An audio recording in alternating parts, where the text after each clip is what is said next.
Ja, hallo, hier ist der Marco. Ich grüße euch.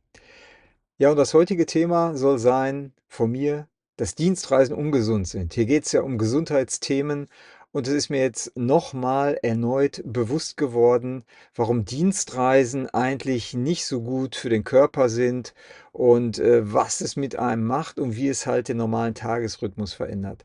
Das ist mir jetzt wieder ganz klar bewusst geworden. Wir waren jetzt 5 Tage, 5 Nächte in Österreich plus An- und Abfahrt, haben dort ein großes Fotoshooting gemacht. Meine Frau und ich, wir sind hier mit unserem Campervan dorthin gefahren und es ist so wie in den ganzen anderen Dienstreisen eigentlich auch, die über mehrere Tage gegangen sind. Ich habe ja auch mal 20 Jahre in der Industrie gearbeitet, war viel im Ausland unterwegs und so weiter. Ich habe Dienstreisen nie gemocht. Sie waren notwendig, ja, und die Arbeit musste ja auch erledigt werden und es war auch in meiner Verantwortung damals als Angestellter und jetzt seit vielen, vielen Jahren auch als Selbstständiger eben, ja. Aber man wird ja aus seinem normalen Tagesrhythmus rausgerissen. Und ihr wisst ja, wenn ihr meine Videos geguckt habt, das ist übrigens das 101. Video, also kleines Jubiläum. Das 100. Video ist schon vorbei und jetzt haben wir 101 Videos auf diesem Gesundheitskanal. Also es ist so, dass ich Dienstreisen deswegen als sehr ungesund empfinde, weil meistens macht man sich kein Essen zurecht, man wird von dem Gastgeber dort versorgt, von dem Kunden oder man ist in einem Meetingraum. Viel von Land und Leute sieht man ja eh nicht. Also wir waren im Zillertal in Österreich und da sind schöne Berge, da war zwischendurch auch schönes Wetter, aber wir sind halt dahin gefahren, um zu arbeiten. Wir haben also unser Fotoshooting gemacht, bam, bam, bam und auch Überstunden und bis spät in den Abend hineingearbeitet. Ja, das heißt, das hat unseren Wach-Schlaf-Rhythmus etwas verändert. Ja, wir haben uns mittags nicht genügend Zeit für die Pause genommen. Wenn wir was gegessen und getrunken haben, ja, dann war da auch wahrscheinlich zu viel Kaffee dabei, wenn ich das mal so rückbetrachte. Und es waren auch hochverarbeitete Lebensmittel dabei. Da war mal eine Pizza dabei, da waren dann mal Tortellini dabei, ja, und halt Sachen, die schnell gehen mussten. Oder wir haben uns hier im Camper vielleicht ein Süppchen aufgekocht und uns hier auf unserem Ofen im Prinzip Weizenbrötchen mal eben schnell aufgebacken zum Frühstück und so weiter. Ja, alles in allem war zu wenig Salat und Gemüse und Obst mit dabei. Jetzt fragt ihr euch, naja gut, Marco, du hättest ja auch dich nach wie vor bei der Dienstreise gesund ernähren können. Aber wie das immer so ist, man ist dann vielleicht auch Gesellschaft mit dem Kunden zusammen oder mit Kollegen zusammen und ja, lässt sich dann dazu hinreißen, vielleicht auch mal das eine andere Glas Bier oder Wein zu trinken und so weiter, weil es tut der Stimmung gut, ja, und ist alles irgendwie toll und man belohnt sich für seine getane Arbeit des Tages, ja, man denkt, man hätte es sich verdient und sicherlich hat man sich auch eine Belohnung verdient. Aber das, womit wir uns belohnen, ist halt eben nicht das, was unserem Körper eben gut tut. Und das ist eben genau das Problem. Wir haben wieder zu viel Zucker, zu viel Kohlenhydrate, wir nehmen zu viel Kalorien zu uns. Und als mich mein Apple-Handy, dann Apple Health und meine Apple Watch benachrichtigt hat, nachdem die Dienstreise zu Ende war, da ist mir nochmal aufgegangen, dass es nicht nur mit der Ernährung, sondern auch mit der Beweglichkeit und dem gesamten Rhythmus etwas macht. Wir haben also teilweise sitzend, teilweise im Fotostudio, dann stehend gearbeitet, aber immer in Räumlichkeiten. Das heißt, wir haben keinen Spaziergang gemacht, ich habe meine Sporteinheit nicht gemacht. Ja, und meine Apple Health hat mich dann darauf hingewiesen, immer, du hast nur noch halb so viel Schritte gemacht, nicht mehr 10.000, sondern nur noch 4.000 oder 5.000 Schritte. Du hast mehr Kalorien zu dir genommen, du hast im Prinzip weniger Kalorien verbraucht, du bist weniger Treppen und Stockwerke hochgerannt, als du das üblicherweise tust in einem normalen Rhythmus. Und das heißt, der Körper hat insgesamt, so kann man das sagen, bei der letzten Dienstreise, also die letzten 5, 6 Tage, sich nur halb so viel bewegt und dann auch noch eintönig in schlecht belüfteten Räumen. Und das hat natürlich Einfluss auf die Gesundheit. Jetzt kann man sagen, okay, Marco, jetzt reg dich mal nicht auf, ja. Es ist doch alles nicht so schlimm. Es ist auch alles nicht so schlimm, aber ihr wisst ja, Kleinvieh macht auch Mist. Und in dem Rhythmus und in den positiven Lebensgewohnheiten, in denen es hier, um die es hier in dem Kanal geht, das ist natürlich das, was auch ein gesundes, langes und lebenswertes Leben ausmacht. Ohne Schmerzen, ohne Allergien, ohne chronische Erkrankungen, ohne Energiemangel und so weiter. Ja?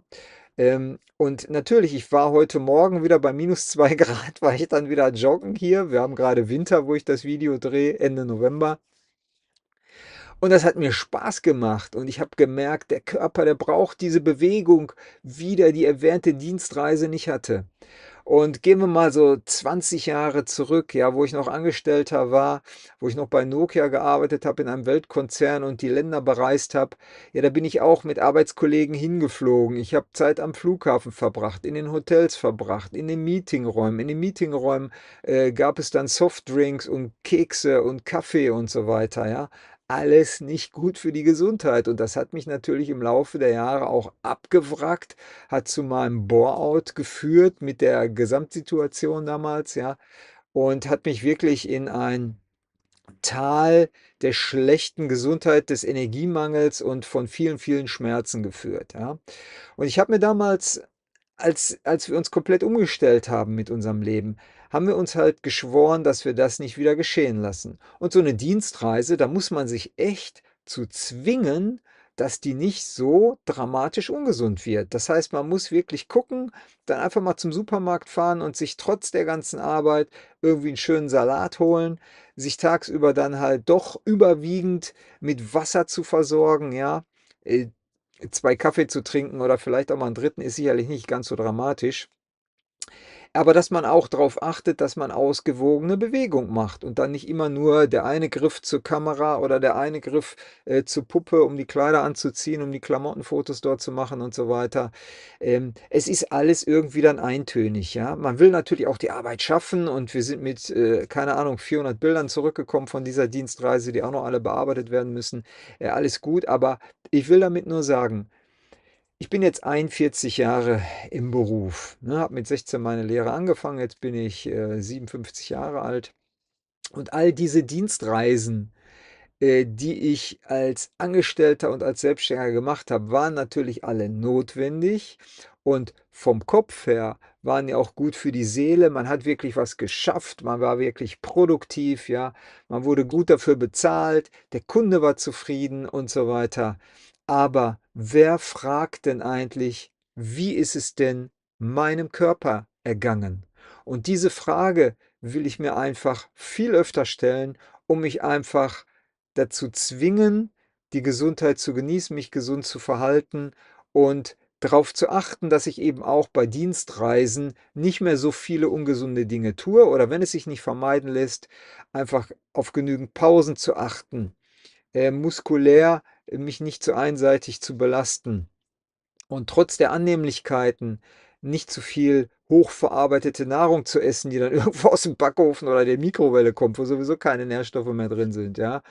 Schmeckt alles, macht alles satt, tut für den Moment auch das, was die Nahrung tun soll, aber sie versorgt halt den Körper nicht. Also ich möchte mit diesem Video einfach euch vielleicht nur dazu anregen, da zukünftig auch bei euren Dienstreisen mal drauf zu achten, dass die vielleicht nicht ganz so ungesund sich ausgestalten, wie das üblicherweise der Fall ist und dass man sich da nicht in den Trott begibt, in den sich alle ja begeben in der westlichen Lebenswelt. Ich habe für mich ja vorgenommen, noch einige, viele Jahre erfolgreich, gesund und bei meiner vollen Lebenskraft zu bleiben. Und da muss ich halt für mich auch darauf achten, dass meine Dienstreisen zukünftig gesünder ausfallen. Ja, gesünder ausfallen und dass ich mich mit den richtigen Dingen belohne.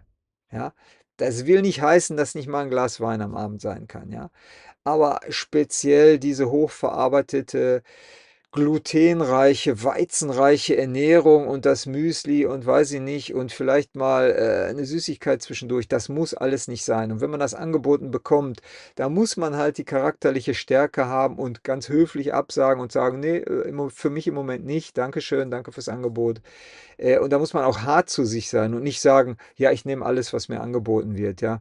Weil die Dinge, die dann im Meetingraum sind oder bei der Arbeit konsumiert werden, das sind halt die Kekse, die auch nach 3 Monaten noch gegessen werden können. Die müssen auch nicht gekühlt werden, die sind auch nicht frisch.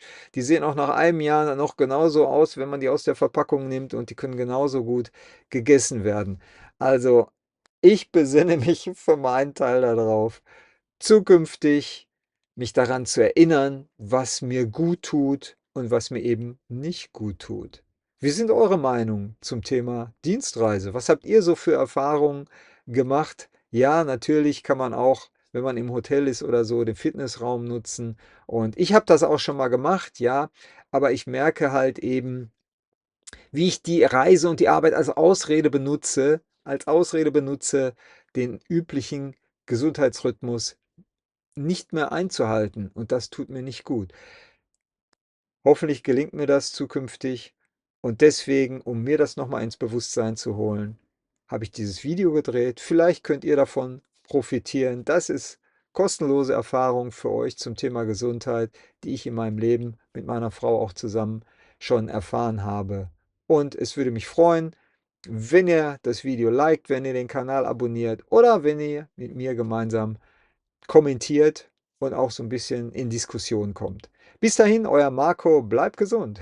Ciao, ciao.